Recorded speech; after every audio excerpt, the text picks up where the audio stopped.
elle a le choix.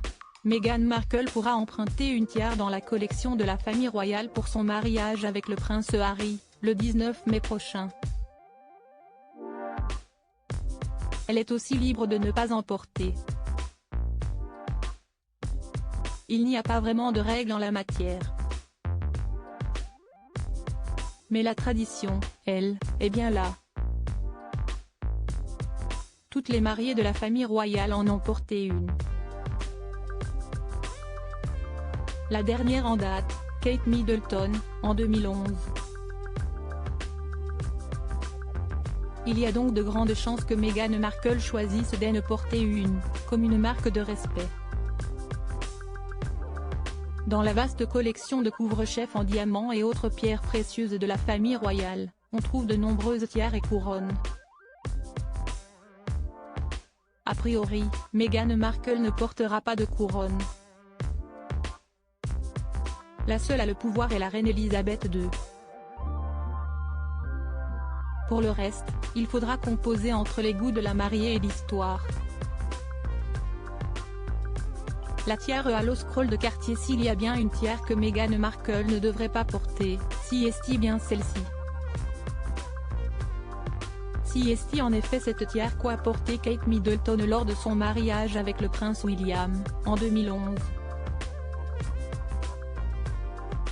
Il s'agit du cadeau de la reine-mère à la reine Elisabeth pour ses 18 ans. Un bijou lui aussi historique que la reine a en plus envoyé dernièrement en Australie pour qu'elle fasse partie d'une exposition sur ses bijoux royaux. La tiare fleur de lotus. Cette tiare souvent portée par la princesse Margaret fait partie des pièces à la fois romantiques et d'une finesse rare. Kate Middleton, elle-même, l'a portée à plusieurs reprises, notamment en 2015 pour un dîner donné en l'honneur de la visite du président chinois. Cette tiare est une pièce que Meghan Markle pourrait décider de porter tant elle est originale et élégante. La tiare Spencer. C'était la tiare préférée de la princesse Diana. Ce n'est pas la famille royale qui en est la détentrice mais la famille Spencer, famille de Lady Diana. Formant des fleurs en arabesque de diamants, elle a un style romantique et à la fois délicat dans sa rondeur. Bien au-delà de sa finesse, ce bijou a une valeur toute particulière puisque si est la tiare que portait la princesse Diana lors de son mariage avec le prince Charles, en 1981.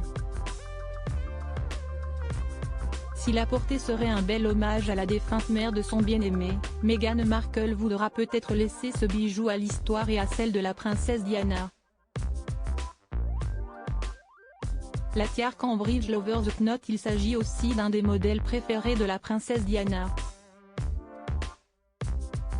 D'un style bien plus classique et gothique, cette tiare s'allonge vers la hauteur avec des lignes de diamants auxquelles sont pendues de longues perles blanches. Une tiare datant du début des années 1900 et plutôt voyante que Lady Diana portait régulièrement. Kate Middleton l'a déjà portée en 2017 lors d'un événement organisé à Buckingham Palace.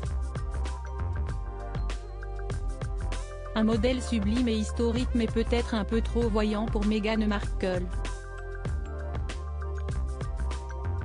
Le bandeau Cartier de la reine-mère serait un choix particulièrement original tant il est marqué du style des années 20.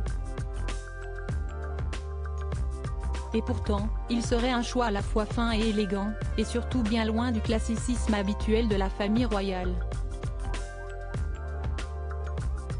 Si est-il parfait pour Meghan Markle qui est bien décidée depuis l'annonce de ses fiançailles avec le prince Harry à rompre avec la tradition.